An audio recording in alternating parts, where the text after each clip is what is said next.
Je veux que vous reteniez une chose, c'est que le but principal de cette réforme des retraites, c'est d'inciter les gens à investir massivement dans les fonds de pension des retraites. C'est ça. Donc,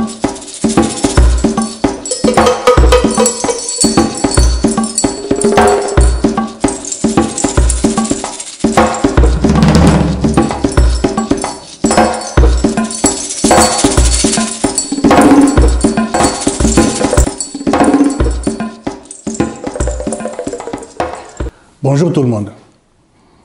Aujourd'hui, je vais parler de la réforme des retraites. Vous avez tous remarqué que cette réforme, beaucoup de Français n'en veulent pas. Donc une très grande majorité des Français n'en veulent pas.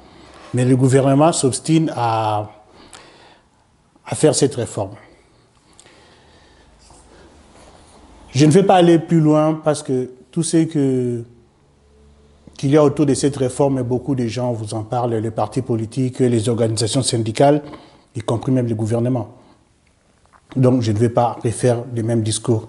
Je vais seulement aller droit au but. L'objectif principal, le but de cette réforme des retraites, pour ne pas vous brouiller l'esprit, c'est d'abord d'inciter les gens à aller en masse investir dans les fonds de pension des retraites. Qu'on ne vous raconte pas n'importe quoi. Donc c'est juste ça le but. Mais je vais vous expliquer pourquoi. Quand je parle des fonds de pension des retraites, comme la plupart des fonds de pension des retraites américaines qui poussent partout dans le monde, ici par exemple on peut parler des PRE, donc les plans épargne retraite ou assurance vie, peu importe. Vous pouvez choisir n'importe quel mot ou terme pour l'appeler.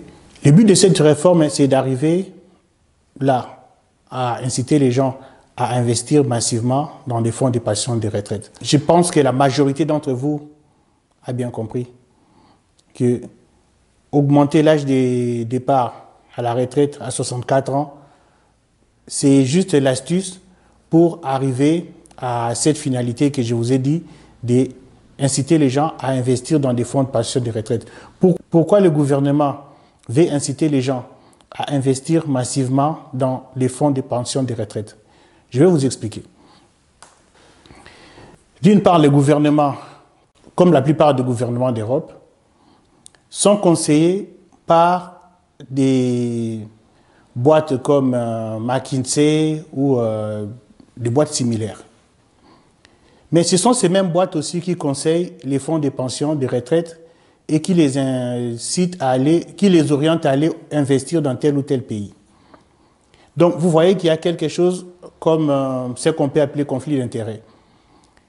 Les organismes ou structures ou associations ou je ne sais pas, boîtes de conseil comme McKinsey conseillent les fonds de pension de retraite à aller investir dans tel pays et conseillent les autorités de ces pays à mettre en place des politiques favorables aux intérêts des fonds de pension de retraite. Et au milieu, ces dirigeants des pays auront des rétrocommissions parce que même si c'est un pays démocratique, le jour où la personne ne sera plus au pouvoir, ben, il va vendre un livre ou un document ou je ne sais pas quoi et ça sera acheté par des milliers d'exemplaires, des millions d'exemplaires. Mais ce sont vraiment des achats bidons juste pour essayer de rendre cette personne l'argent que la personne avait investi. Vous avez bien vu combien les anciens présidents écrivent n'importe quelle connerie comme un livre et publient ça. C'est juste en réalité pour essayer de récupérer l'argent par des boîtes que la personne avait aidées quand elle était au pouvoir. Donc, pour aller plus loin dans la réflexion, le gouvernement, lorsque tout le monde dit qu'il faut augmenter l'âge de départ à la retraite à 64 ans, 65 ans, vous avez bien remarqué qu'ils disent toujours, en Suède, ça se passe comme ça, au Danemark, ça se passe comme ça, en Belgique, dans tel ou tel pays. Mais est-ce que les ministres ou les gouvernements ont déjà apporté le pourcentage des personnes dans ces pays-là qui travaillent jusqu'à l'âge de 65 ans, 67 ans ou 70 ans? C'est ce qui serait important que le gouvernement puisse apporter. Le pourcentage, par exemple, des ouvriers qui travaillent à l'âge de 67 ans en Hollande, par exemple, ou en Belgique. Vous allez voir que le taux est trop bas. Donc, tout le monde sait que la majorité des ouvriers vont arrêter de travailler à 60 ans. Même dans ces pays-là, même en Suède, même en Belgique ou en Hollande ou en Allemagne, les gens arrêtent de travailler entre 60 ans, 62 ans, vraiment maxi 62 ans. La grande majorité, quand je dis majorité, c'est dans les 90% des ouvriers. Sauf que dans ces pays-là, comme les gens ont compris qu'ils ne peuvent pas avoir la retraite à taux plein, qu'est-ce que les gens font? Tout le monde investit dans des fonds de pension de retraite. On prend par exemple l'exemple de la Suède où il y a toujours des retraites, la retraite publique et la retraite où il y a partenariat entre l'entreprise et l'employé. Donc forcément, lorsque les gens partent à la retraite, ils n'ont pas les retraites à taux plein parce qu'ils ne font pas les temps complets de travail, donc les annuités complètes de travail jusqu'à 67 ans, ils partent à 62 ans, 63 ans, mais au final, ces personnes ont deux retraites. La retraite publique qu'elle avait cotisée et aussi la retraite conventionnelle avec l'entreprise qui est réglementée par l'État. Donc, vous comprenez que lorsqu'on parle de la réforme des retraites aujourd'hui, c'est juste une manière de créer des conditions pour que les fonds de pension de retraite puissent s'enrichir encore plus. Comme je vous l'ai dit, n'oubliez pas que les fonds de pension de retraite sont conseillés par les boîtes comme McKinsey et les États comme le gouvernement, Macron, autres sont conseillés aussi par les mêmes structures. Et ces mêmes structures s'arrangent à ce que les conseils qu'ils donnent au gouvernement, par exemple français, puissent correspondre aux intérêts des fonds de pension de retraite, parce que c'est eux-mêmes qui avaient conseillé les fonds de pension de retraite à s'installer en France. Donc il y a là quelque chose comme, on peut dire vraiment une forme de mafia il y a une forme de mafia dans le fonctionnement des fonds de pension de retraite et les gouvernements et aussi des organismes comme McKinsey. Donc voilà. Mais vous allez remarquer qu'est-ce qui va se passer. Pendant tous ces débats, on va vous bourrer par des mots compliqués. On va vous parler des réformes paramétriques, réformes systémiques, réformes structurelles, retraite par points, retraite par répartition, retraite par capitalisation. Tous ces termes, en réalité, seront utilisés juste pour vous embrouiller. Vous savez bien, quelqu'un qui veut vous escroquer, la meilleure façon, c'est d'utiliser des termes que vous ne comprenez pas, de vous raconter une histoire pas très claire pour que vous n'arrivez pas à comprendre où la personne veut y aller. Et comme ce sont des mots très techniques, qu'est-ce qui va se passer? Vous allez faire semblant de comprendre ce qu'ils disent parce que vous ne voulez pas passer pour des cons ou pour des ignares. Et la personne qui vous ment, comprendra que vous ne comprenez pas, mais vous faites semblant de comprendre et la personne fait passer cette réforme. Donc, la seule chose que je veux vous dire aujourd'hui, c'est que cette réforme, si vous acceptez ça, vous acceptez quelque chose qui est vraiment contre vous. Mais vraiment, surtout, je pense à la classe ouvrière. Quand je dis la classe ouvrière, c'est tous ceux qui ont moins de 2500 euros. Y compris même 3000 euros.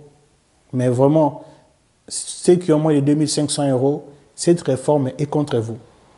Et d'ailleurs, ce n'est même pas une réforme, mais c'est une destruction d'un système. Et en plus, si vous acceptez cette réforme aujourd'hui à 65 ans, 64 ans, qu'est-ce qui va se passer demain? Parce que en 2010, Sarkozy avait mis la retraite à 62 ans. Son but, c'était aller à 65 ans. Aujourd'hui, quelques années après, Emmanuel Macron augmente l'âge de retraite à 65 ans. Bon, là, ils disent qu'ils vont descendre à 64 ans, on ne sait pas pourquoi. Tout le temps, ils disent toujours qu'il y a le trou des 10 milliards dans la caisse de l'État. C'est ce que Emmanuel Macron avait dit en 2019, avant la crise de Covid. Et lorsque la crise de Covid est arrivée, il y a eu le quoi qu'il en coûte. Donc pourquoi il n'a pas pris les 10 milliards dans le quoi qu'il en coûte pour couvrir dans la caisse de l'État? Ça, c'est vraiment dans les secrets de Dieu. Aujourd'hui, vous acceptez cette réforme des retraites à 64 ans.